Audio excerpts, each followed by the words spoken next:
So Google reported earnings. Let's talk about it.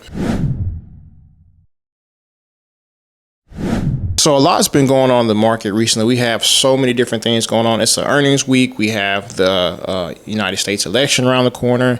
We have economic data coming out. And there's so many different moving parts that are just pretty much moving the market along. So this has been a very big week for a lot of investors because a lot of this data is very sensitive, and the markets and the economy needs to know which way it's going to go. So as we get closer to November 4th, we're starting to see that the market is pricing in possibly a Trump victory. So, take that for what you will, but the markets love certainty. And so right now there seems to be pretty much the stability of the market is appreciating. So anyways, what a time to be an investor. But let's talk about as far as pretty much a little bit as far as like the GDP right now. So there was an expectation as far as the GDP to pretty much do 3% this quarter, but we ended up getting 2.8%. We saw D.R. Horton come out and basically said that they're anticipating a lower forward guidance, more so because of interest rates, right? So for those who've been paying attention as far as to the macro picture right now, we've seen that the Fed said that they're going to continue to cut interest rates. We last got a interest rate cut of 50 basis points, so 0.5%, and they're projected to continue to either do a quarter or another 50 basis point cut, which is, if you're somebody who's looking to buy a home right now, that would be the ideal time to buy a home. The more that the Fed cuts, the lower your mortgage yield will be. So your mortgage rate will be lower. So a lot of people are pretty much waiting either to buy a home or refinance. But this hit D.R. Horton's pocket more so this quarter because people are looking forward to the Fed's interest rate cuts that are going to come in the near future to be accommodating for the economy, right? So we've been getting down from inflation from 9% to almost to Jerome Powell's 2% target, and in the process, he's now lowering interest rates. So we were at 5.25 to 5.5 basis points. So he's slowly bringing down interest rates to about 4.75. It's almost 4.5%. So this is all good information and good data that we need. So, but anyways, what was good for the market though, Google had reported earnings and they decimated earnings. Now, Google has been pretty much in the spotlight for a while due to the fact that there's just so much going on. You have Google becoming a main target for a lot of lawsuits. The Department of Justice has hit Google with a monopoly lawsuit, pretty much accusing them of having monopolistic practices with the search engine and whatnot. And the European Union is also accusing them of the same thing. So you have that, and then you have people criticizing as far as lack of innovation and technology when it comes down to AI. Now, mind you, Google is a advertising business. It's an advertising platform. So when people use Google search, whether you know or not, when you see those ads and those links, when you do some searches, those are paid links, right? So that's how one way that Google generates profit. And then it being an election year as well too, this is where you're going to see possibly like Google's going to do tremendously well with advertising, just like Amazon. Amazon is an advertising business as well too. So anyways, but Google's been getting a lot of scrutiny lately, again, with like as far as lack of technology and AI innovation. They have a company that they bought out back in like 2010 or 2013, DeepMind. This is pretty much Google's artificial intelligence business. Basically, they're making efforts to continue to use technology to pretty much better humanity.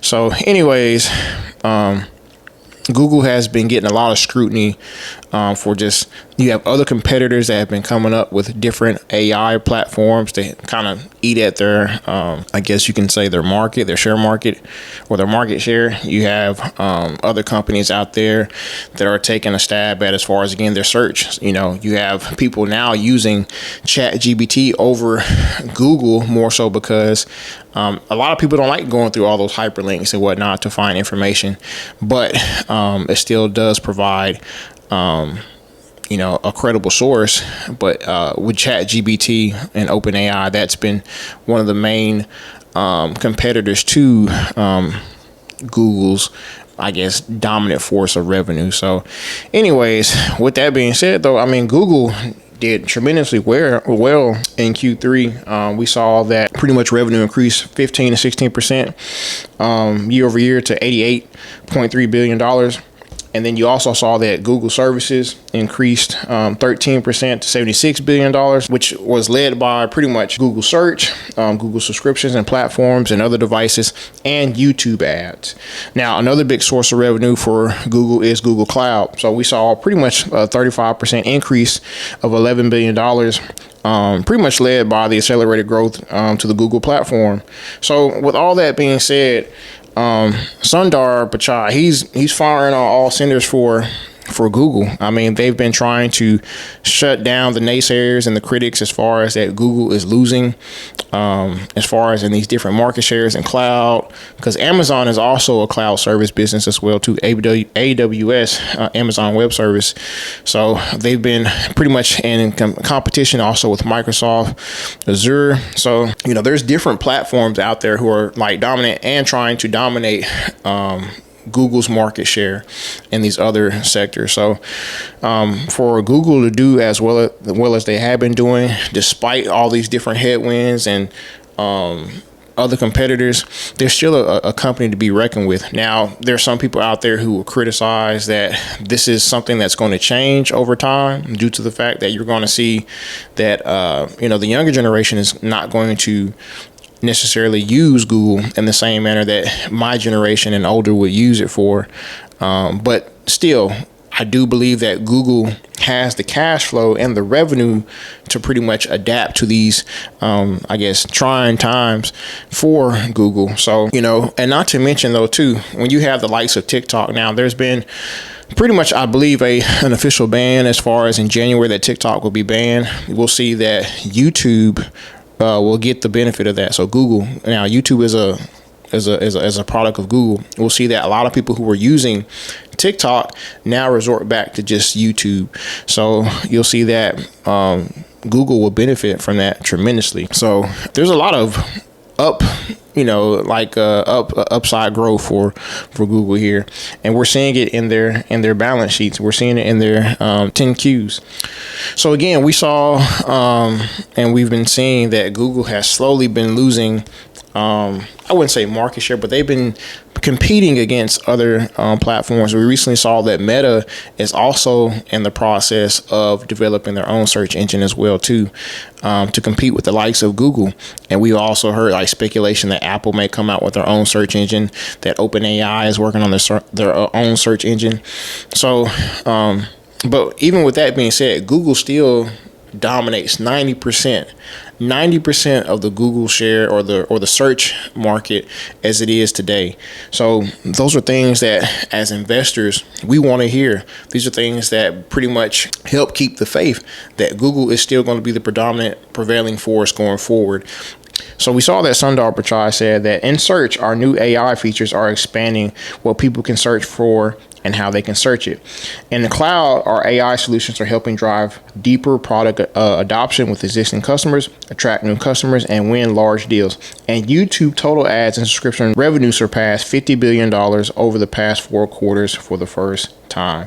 So we're starting to see that, a lot of people criticize as far as Gemini. Well, Gemini is now becoming one of the predominant tools that people are benefiting from on using Google product. Now, as far as year over year growth, we saw that pretty much revenue has grown tremendously from last Q3 of last year in 2023 to 2024. We saw that Q3 has been pretty strong. So we saw revenue increase from $76 billion to $88 billion, which is a 15% increase from the year before.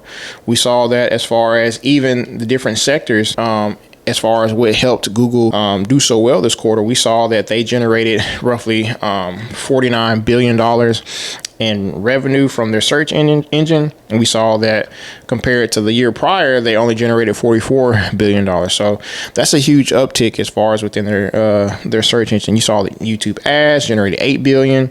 Google Network had generated a little bit less as far as the year prior. But all in all, we saw that Google advertising and the Google search engine and the YouTube ads all together have generated roughly $65 billion compared to the year prior, which was $59 billion.